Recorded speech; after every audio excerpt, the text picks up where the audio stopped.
بر محمد و آل محمد صلوات۔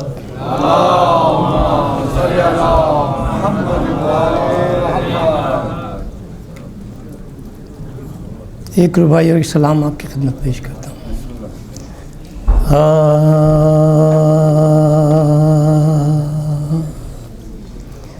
شاست حسین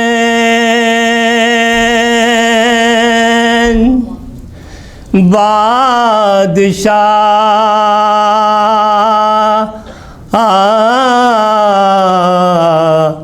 است حسین، دین است حسین،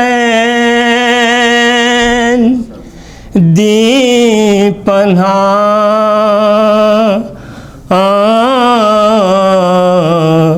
است حسین، سرداد نداد دست در دست یزید، سرداد نداد دست در دست یزید، حقا کے بنا لا الہ است حسین، شاست حسین۔ صلوات۔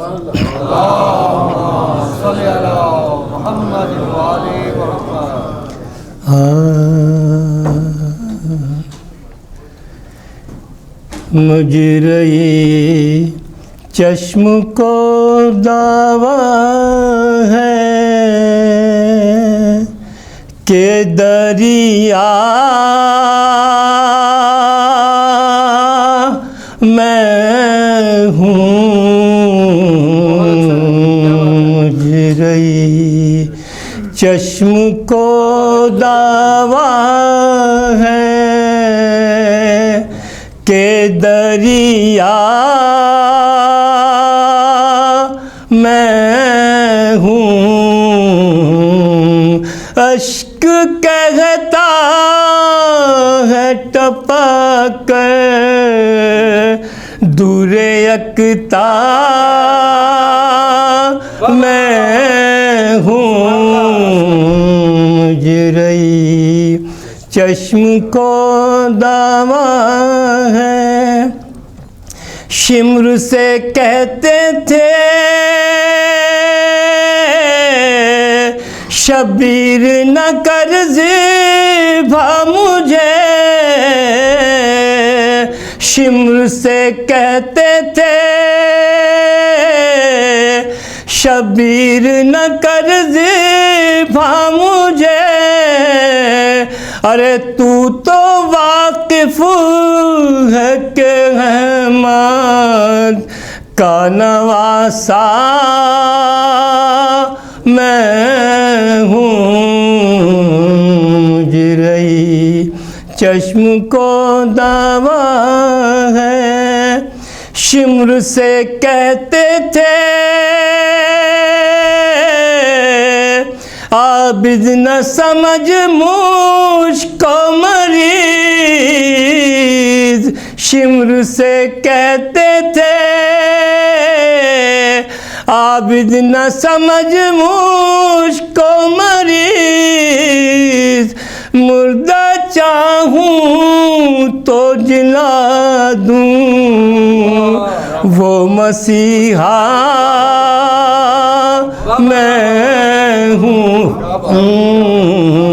مجرے چشم کو دعویٰ ہے، منہ کو بالوں سے چھپا ہوئے کہتی تھی دلہن، منہ کو بالوں سے چھپا ہوئے کہتی تھی دلہن، ارے مجھ کو گھر سے نہ نکالو نئی بیوہ میں ہوں، مجرے چشم کو دعویٰ ہے. صلوات. یہ تھے جناب زیدی صاحب، پروردگار ان کو سلامت رکھے، لمبی عمر عطا فرمائے. اب میں پاکستان سے تشریف لائے ہوئے ہمارے مہمان جناب عمران شوکت صاحب سے درخواست کروں گا کہ وہ بارگاہ محمد و آل محمد میں مظلومان کربلا میں سوز پیش کریں. بر محمد و آل محمد صلوات. بآواز بلند تر صلوات.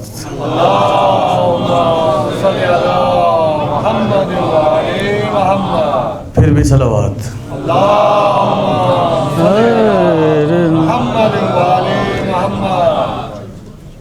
سورج یہ کہہ کے دین کا ابھرا غدیر میں، سورج یہ کہہ کے دین کا ابھرا غدیر میں،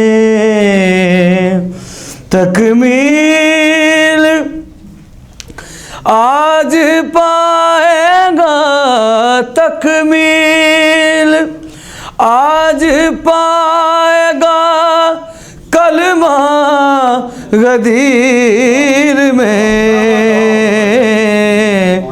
سورج یہ کہہ کے دین کا،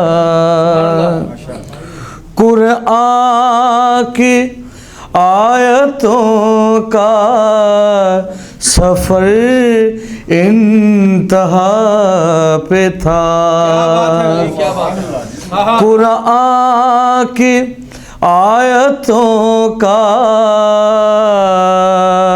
سفر انتہا پہ تھا، تھی ابتدا میں نہج الطیب، ابتدا میں نہج البلاغہ غدیر میں، سورج یہ کہہ کے دین کا. صلوات.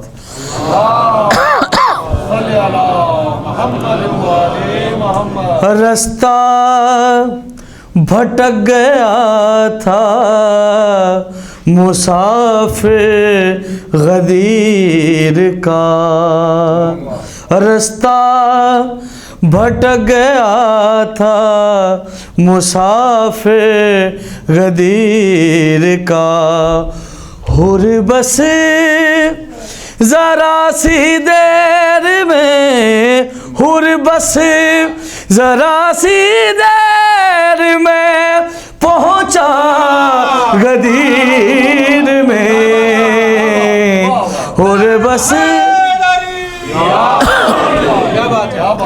حر بس ذرا سی دیر میں پہنچا غدیر میں، سورج کہہ کے دین کا.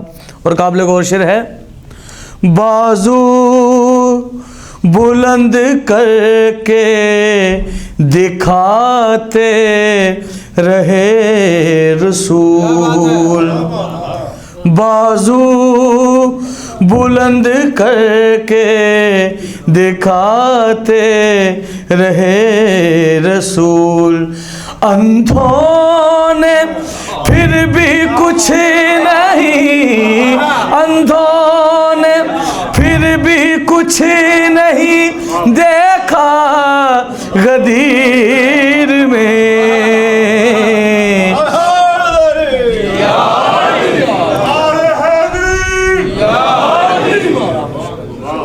اندھوں نے پھر بھی کچھ نہیں دیکھا غدیر میں، سورج کہہ کے دین کا. صلوات.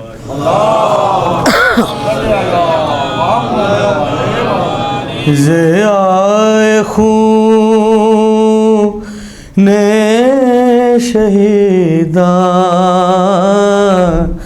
کہ دلکشی زینب ضیاء خون شہیدان کی دلکشی زینب حسینیت کے چراغوں کی روشنی زینب ضیاء خون عزائے شاہ میں ہی زندگی تمام ہوئی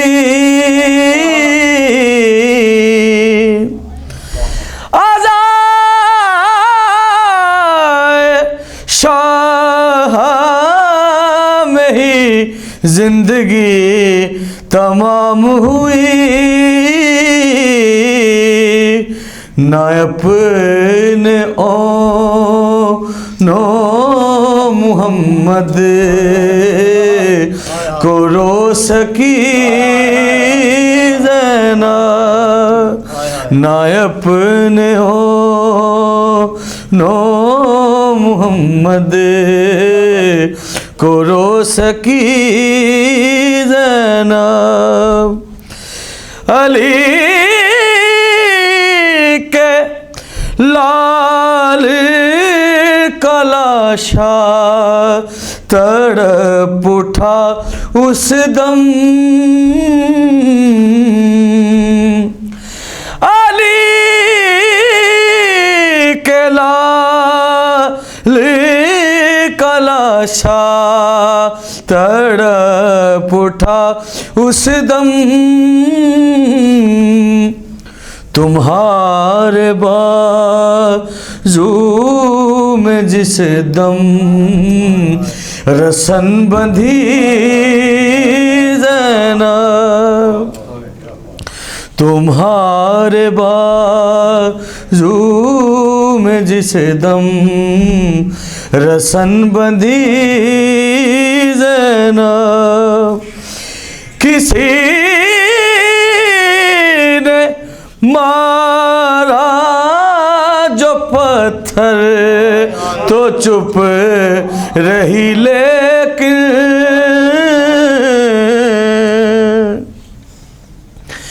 کسی نے مارا جو پتھر تو چپ رہی لیکن کہا جو باغی کسی نے تو رو پڑی زینب کہا جو باغی کسی نے تو رو پڑی زینب حجاب میں بھی جہاں سے گزرنا مشکل تھا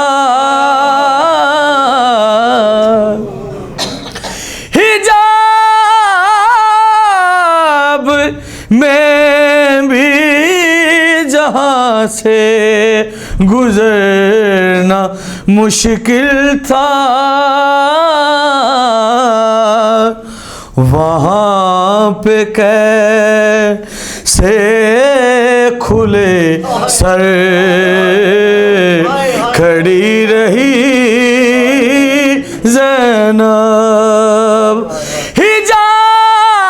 حجاب میں بھی جہاں سے گزرنا مشکل تھا وہاں پہ کیسے کھلے سر کھڑی رہی زینب حسین چور زخموں سے پھر بھی اٹھ بیٹھے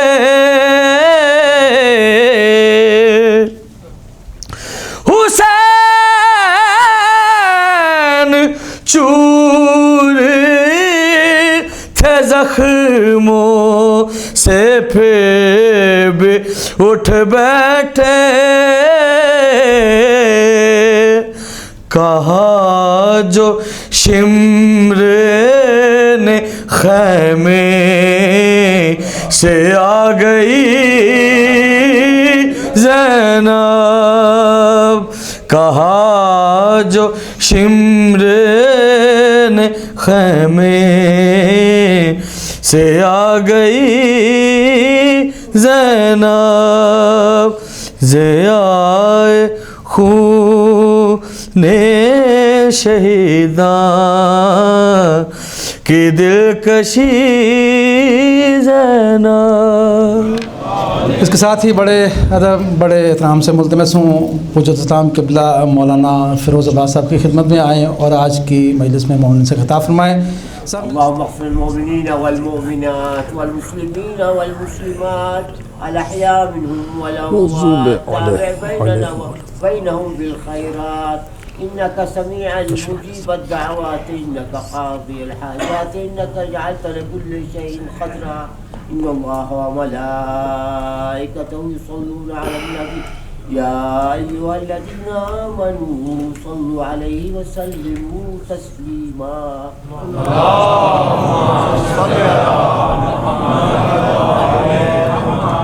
لا حول ولا قوة إلا بالله العلي العظيم حسبنا الله ونعم الوكيل نعم المولى ونعم النصير أعوذ بالله السميع العليم من الشيطان اللعين اللئيم الرجيم بسم الله الرحمن الرحيم الحمد لله رب العالمين بارئ الخلائق أجمعين فاطر السماوات والأرضين الذي لم يتخذ صاحبة ولا ولدا ولم يكن له شريك في الملك والصلاة والسلام والتحية والإكرام على النبي المكي المدني الهاشمي المطلبي الأبتحي القرشي الطهامي سيدنا ونبينا وشفيع ذنوبنا وطبيب نفوسنا أبي القاسم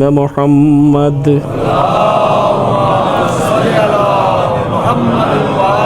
وعلى آله الطاهرين المعصومين المظلومين واللعن الدائم على أعدائهم وقاتليهم ومنكر فضائلهم أجمعين من الآن إلى قيام يوم الدين آمين يا رب العالمين أما بعد فقد قال رسول الله صلى الله عليه وآله وسلم إني تارك فيكم الثقلين کتاب اللہ وعطرتی اہل بیتی ما ان تمسکتم بہما لن تضلوا بعدی ولن یفترقا حتی یردا علی الحوض صلوات اللہم صلی علی محمد وآل محمد۔ کل کی گفتگو میں نے آپ کی خدمت میں یہ بات گزارش کی تھی کہ اللہ نے انسانوں کی رشد و ہدایت کے لیے اپنے آخری نبی سے پہلے 1,24,000 انبیاء و مرسلین کو اس کائنات میں بھیجا، اور سب سے آخر میں نبیوں کے تاجدار طٰہٰ لقب پیغمبر سید المرسلین شفیع المذنبین حضرت محمد مصطفیٰ صلی اللہ علیہ وسلم۔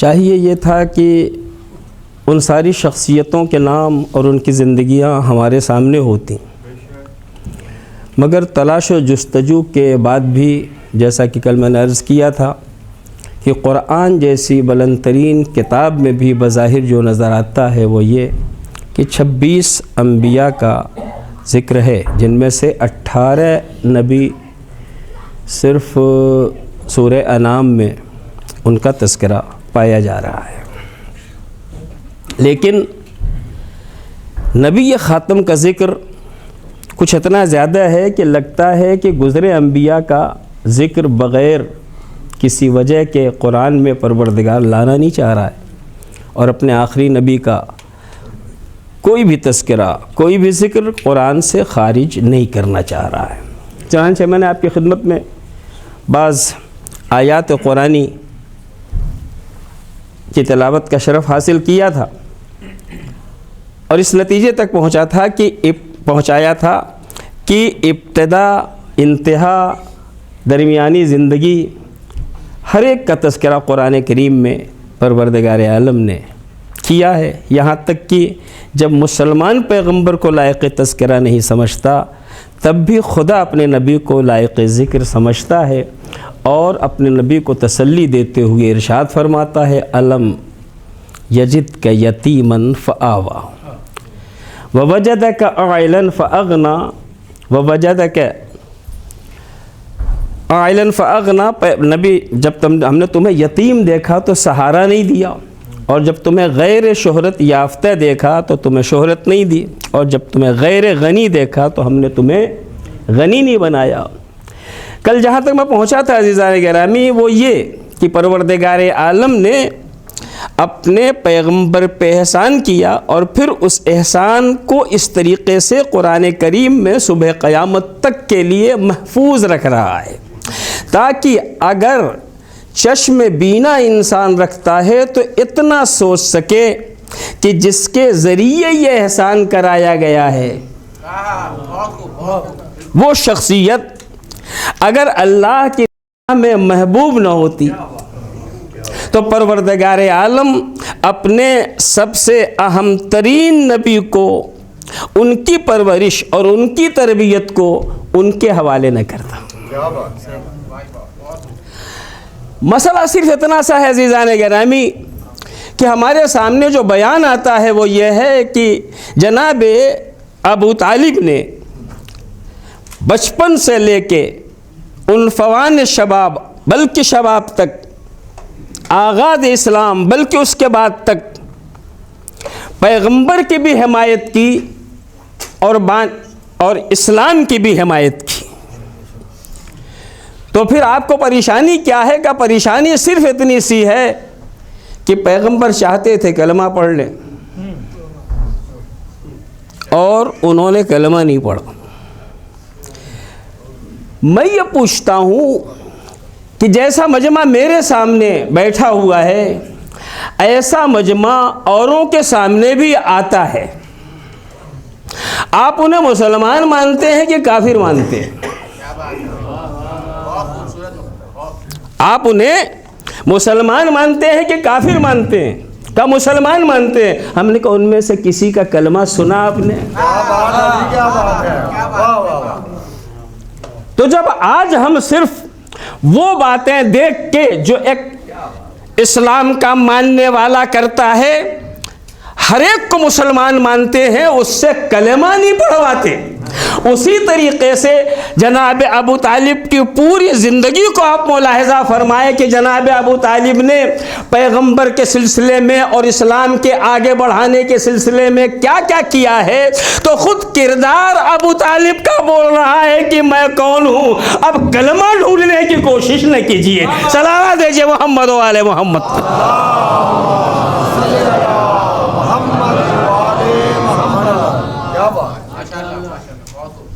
کیونکہ قرآن نے ایک شخص کا تذکرہ کیا ہے اپنے اندر، مومن آل فرعون، مومن آل فرعون۔ ثابت کریں کہ اس مومن آل فرعون نے کلمہ کب پڑھا تھا۔ کبھی کبھی آدمی کا کردار خود اس کے اندر کے ایمان کی گواہی دیتا ہے، اور شاید یہی وجہ ہے عزیزان گرامی کہ ڈپٹی نذیر احمد صدیقی ایک اہم اسلامی اسکالر گزرے ہیں، اور ظاہر سی بات ہے کہ وہ ہم میں سے نہیں ہیں۔ عام مسلمانوں سے ان کا تعلق ہے.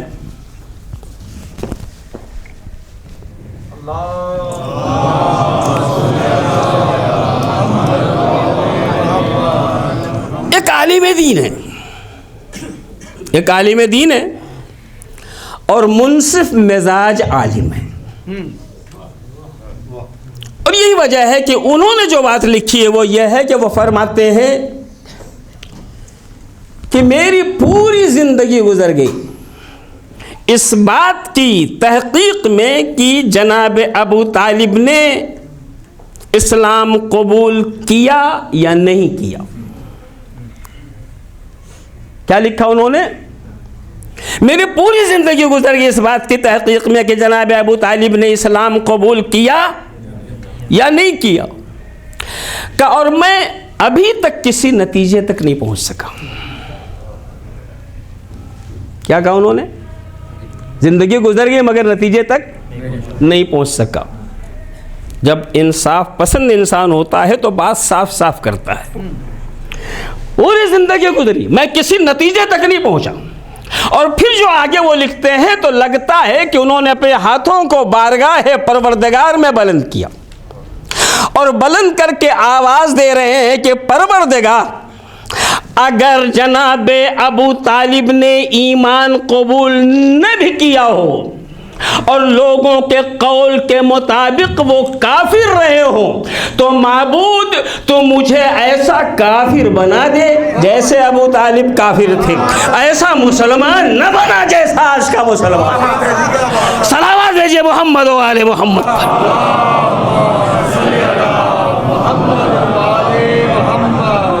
کس کے کفر کا اعلان ہو گیا؟ مفتی یہ کس کے کفر کا اعلان ہو گیا؟ شاید کہ تیری عقل کو ہذیان ہو گیا. کسی نے پالا تھا نبی کو، تو نے کہہ دیا کافر، اور قاتل حسین مسلمان ہو گیا.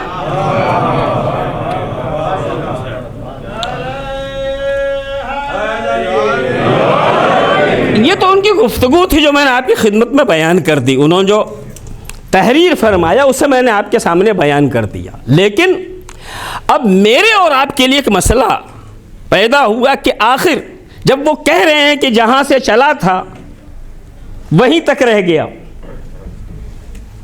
نتیجے تک نہیں پہنچا، تو جب نتیجے تک نہیں پہنچے تو یہ دعا کیا ہے؟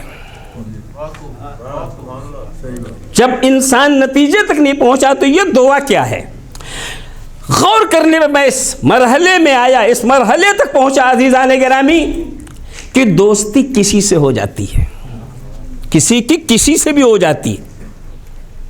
کوئی مذہب، کوئی مسلک ہوتی ہے کہ نہیں ہوتی ہے؟ آپس میں آنا جانا، بیٹھنا، کاروبار کرنا، کھانا پینا سب کچھ ہوتا ہے.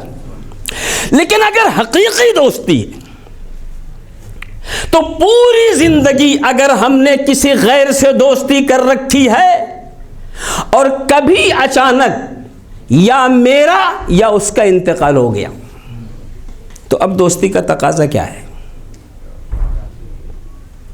اگر مثال کے طور پہ وہ غیر مومن ہے، میں مومن ہوں، میں مسلمان ہوں، وہ غیر مسلم ہے، تو دوستی کا تقاضا کیا ہے؟ تقاضا یہ ہے کہ میں اس کی قبر کھودوں، اسے دفن کر دوں؟ جی نہیں، بلکہ میری محبت اور دوستی کا تقاضا یہ ہے کہ جس مذہب کو وہ مان رہا ہے اس کے ماننے والوں کو بلاؤں اور کہوں کہ بھائی یہ میرا دوست تھا، اس کا انتقال ہو گیا مگر میرا ہم مذہب نہیں تھا، اس لیے تمہیں بلایا ہے کہ اپنے مذہب کی رسم و رواج کے اعتبار سے اسے تم جلا دو، اس کا انتم سنسکار کر دو. میں دوست ہوں، ساتھ ساتھ میں بھی اظہار عقیدت کروں گا مگر کام تمہیں کرنا ہے. اور اگر میں مر گیا تو اس کی ذمہ داری یہ نہیں ہے کہ میری چتا میں آگ لگا دی جائے، بلکہ اس کی ذمہ داری یہ ہے کہ وہ میرے ہم مذہب لوگوں کو بلائے اور بلا کے کہے کہ یہ میرا دوست تھا مگر مذہب تمہارا مانتا تھا، اس لیے اپنے مذہب کے مطابق اس کی آخری رسوم ادا کر دو. چونکہ میں دوست ہوں، میں بھی دور کھڑا رہ کے اظہار عقیدت کروں گا مگر میں وہ ذمہ داریاں نہیں ادا کر سکتا جو تم ادا کر رہے ہو. ٹھیک ہے نا؟ دوستی زندگی بھر ہے تو اس دوستی کی شرافت یہ کہہ رہی ہے کہ ہم اس کے والوں کو بلائیں، وہ ہمارے والوں کو بلائیں. اور اگر میں نے اس کے والوں کو یا اس نے میرے والوں کو نہیں بلایا تو پھر اس کے والے یا میرے والے ڈنڈا لے کے پہنچیں گے. دوستی اپنی جگہ ہے مگر تھا ہمارا، ہم تمہارے رسم و رواج کے اعتبار سے آخری رسمیں نہیں ہونے دیں گے. ٹھیک ہے نا؟ تو دوستی کسی سے ہو جاتی ہے مگر مر جائے تو ہوتا یہ ہے. عزیزان گرامی، میں نے آپ کے اذہان کو اس لیے ادھر متوجہ کیا کہ ممکن ہے کہ رشتے کی بنیاد پہ جناب ابو طالب پیغمبر کو بہت چاہ رہے ہوں، مگر مذہب مثلا خدا نہ خواستہ کوئی اور رکھتے ہو جیسا کہ کہا جا رہا ہے. اگر ایسا تھا تو انتقال کے بعد شرافت پیغمبر اعظم کا تقاضا یہ تھا کہ ابو جہل و ابو لہب سے کہتے میرے چچا تھے مگر تھے تمہارے.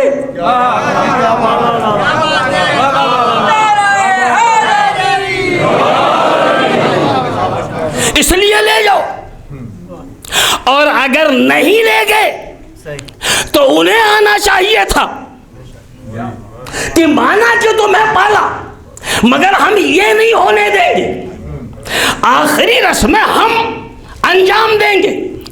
مگر تاریخ بتاتی ہے کہ نہ نبی نے انہیں دیا نہ وہ لینے کے لیے آئے، بلکہ تاریخ نے ہمیں بتایا جب ابو طالب کا جنازہ اٹھا تو آگے نبی کاندھا دے رہے ہیں، پیچھے علی کاندھا دے رہے ہیں. شاید ڈپٹی صاحب نے یہی منظر دیکھ کے کہا ہو پروردگار ایسے کافر پہ ہزاروں جانیں قربان کہ جو مر جائے تو آگے نبوت کاندھا دے رہی ہو، پیچھے امامت کاندھا دے رہی ہو.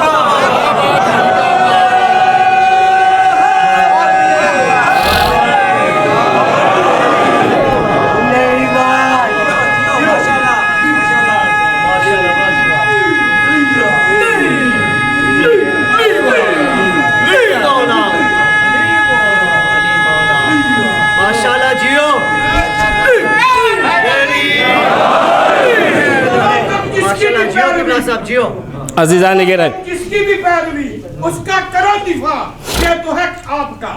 کسی اور کے باپ دادا مسلمان کرتے تھے، اس میں کیا قصور ہے حیدر کے باپ کا؟ قرآن ہفتہ امام نعرے.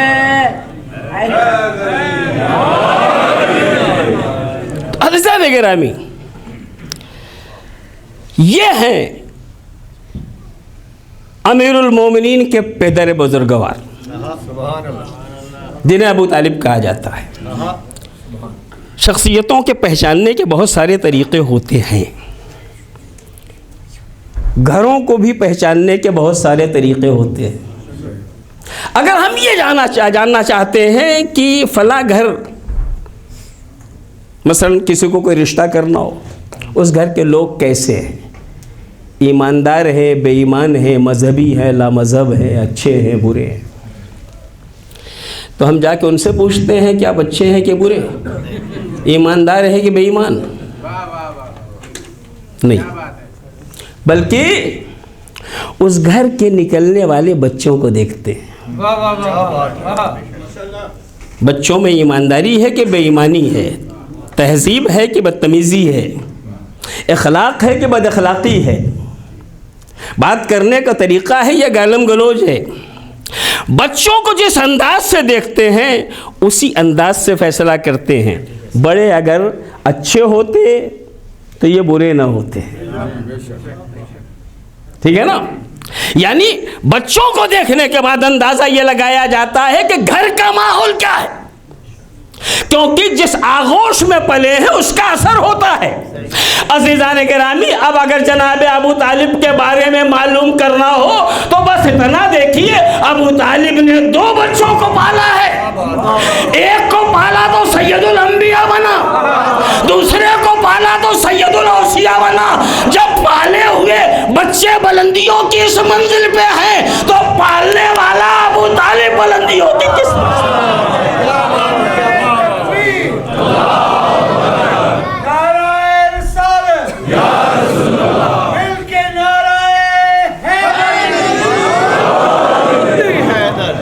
عزیزان کے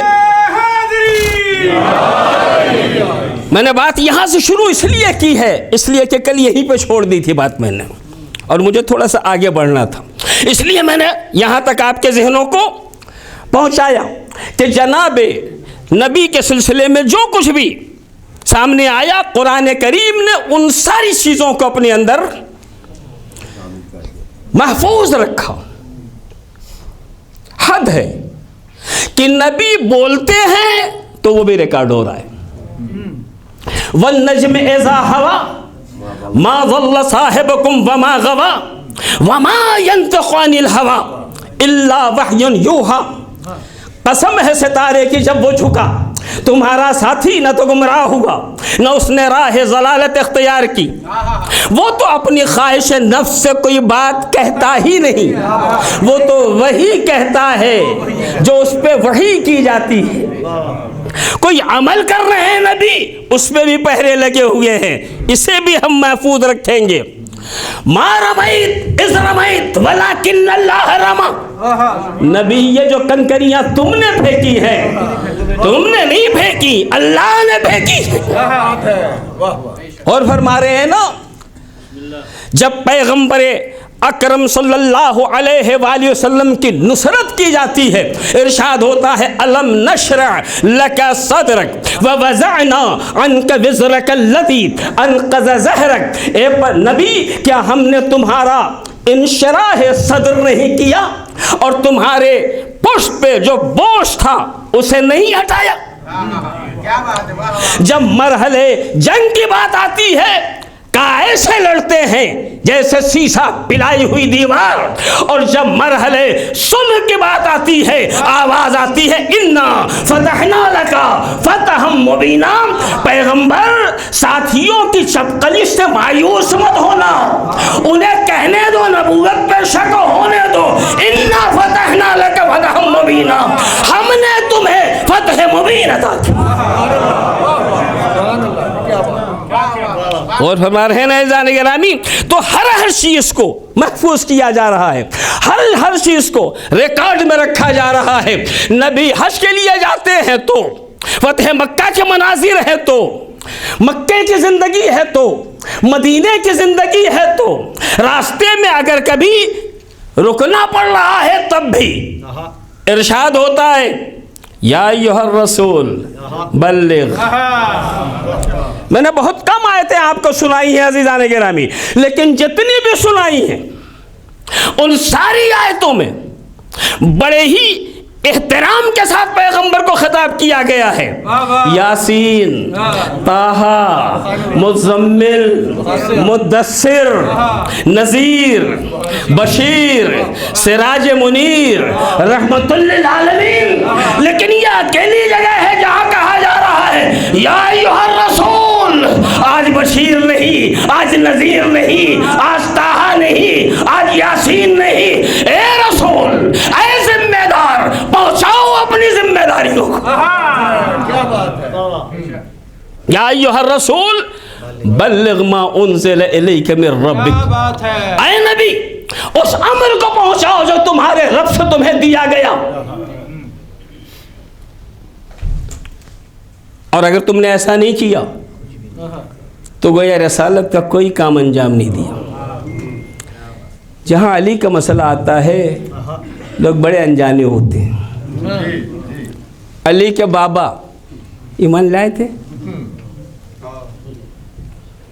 غدیر کا مرحلہ ہوا کیا تھا غدیر میں؟ مولا کہا تھا۔ اچھا تو مولا کے کیا معنی ہوتے؟ صلوات جی محمد و آل محمد،